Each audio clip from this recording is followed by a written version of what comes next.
Card ఎలా apply చేసుకోవాలి? ఫిబ్రవరి 1న కేంద్రం బడ్జెట్ ప్రవేశపెట్టనున్నట్లు సమాచారం. తేదీ అఫీషియల్‌గా అనౌన్స్ చేయబోతున్నట్లు మనకు ఇన్ఫర్మేషన్ లీక్ అయింది. డబ్బులనేవైతే పడతాయి. ఈ ఫార్మర్ ఐడీ కార్డు ఉండాలి.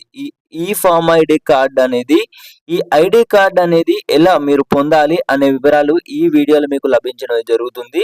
మీ విలేజ్‌లలో మీరు ఏదైతే నివసిస్తున్నారో మీ యొక్క గ్రామాలలో అనియవచ్చు, పట్టణాలలో అనియవచ్చు, ఈ యొక్క ప్రాంతాలలో ఈ ప్రక్రియ పూర్తి చేసుకోవాలి ప్రతి ఒక్కరైతే. ప్రైమ్ మినిస్టర్ గారు ఇప్పటికే 21వ విడత తమిళనాడులోని కోయంబత్తూరులో ఈ ఇన్‌స్టాల్‌మెంట్ అనేది రిలీజ్ చేశారు. 19 నవంబర్ రోజు 2025న ఇప్పటికి 4 నెలలు పూర్తవుతుంది. కావున ఫిబ్రవరి 1న బడ్జెట్ ప్రవేశపెట్టడానికి సిద్ధమవుతున్నట్లు సమాచారాలు అయితే వచ్చినాయి. పీఎం కిసాన్ అధికారికంగా కూడా మనకు లిస్ట్లో వారీగా ఇక్కడ మీకు కనబడుతుంది కదా, ఇక్కడ మీరు చూసుకోవచ్చు. ఈ లిస్ట్లో వారీగా కనబడేటి మొత్తం మా విలేజ్లలో ఉండే రైతుల డేటా అన్నమాట. రైతు అప్లికేషన్ చేసుకున్న తర్వాత ఐడి కార్డు వస్తుంది చూసిర్రా, ఆ ఐడి కార్డు వచ్చిన వారందరి లిస్ట్ అన్నమాట ఇది. సో మీరు కూడా ఇలా మీ యొక్క గ్రామాలలో లిస్ట్ అనేది ఉండడం అయితే జరుగుతుంది. ప్రతి ఒక్కరైతే రైతు గుర్తింపు కార్డు పొందాలి. పొందిన వారికే రాష్ట్ర ప్రభుత్వం మరియు కేంద్ర ప్రభుత్వ పథకాలు అర్హులు. రైతులు ఈ యొక్క విషయాన్ని గమనించి ప్రతి ఒక్కరైతే అప్లికేషన్ పూర్తి చేసుకోండి. అప్లికేషన్ పూర్తి చేసుకున్నట్లయితే గుర్తింపు కార్డు వస్తుంది. దాని ద్వారా పీఎం కిసాన్ పథకం సంబంధించి డబ్బులను ఏవైతే పొందుతారు. ఇప్పటి వరకు పొందుతున్న వారందరూ కూడా తప్పనిసరిగా ఆ కార్డు అనేది ఉండాలి. ఉన్న వారికే రైతుల అకౌంట్లో 2,000 రూపాయల చొప్పున జమ అవుతాయి. మరి కేంద్ర ప్రభుత్వం 10,000 రూపాయలకు పెంపు చేసిందా అనేది చాలా మంది రైతన్నలు మన రైతు మిత్రులు అయితే మెసేజ్లు తీస్తున్నారు. 10,000 రూపాయలకు పెంపు చేయలేదండి, అదంతా పుకారే. 6,000 రూపాయల సంవత్సరానికి 6,000 రూపాయల చొప్పున విడతల వారీగా విడతకు 2,000 రూపాయల చొప్పున జమ కావడం జరుగుతుంది.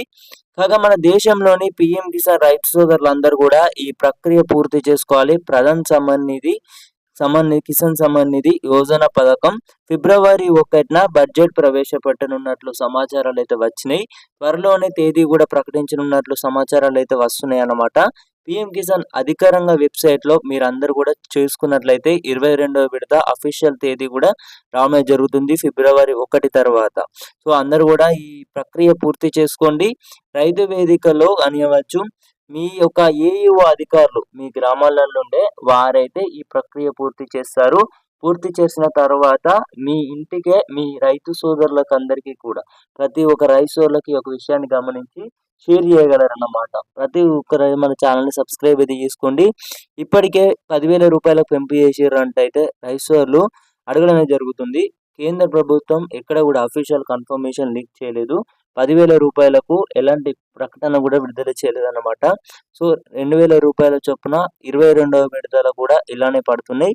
సో రైతుల యొక్క విషయాన్ని గమనించి ఫిబ్రవరి 1న ఎక్కడ అంటే ఈ బడ్జెట్ సంబంధించి కూడా ప్రవేశపెట్టున్నట్లు సమాచారాలు వచ్చినాయి అన్నమాట.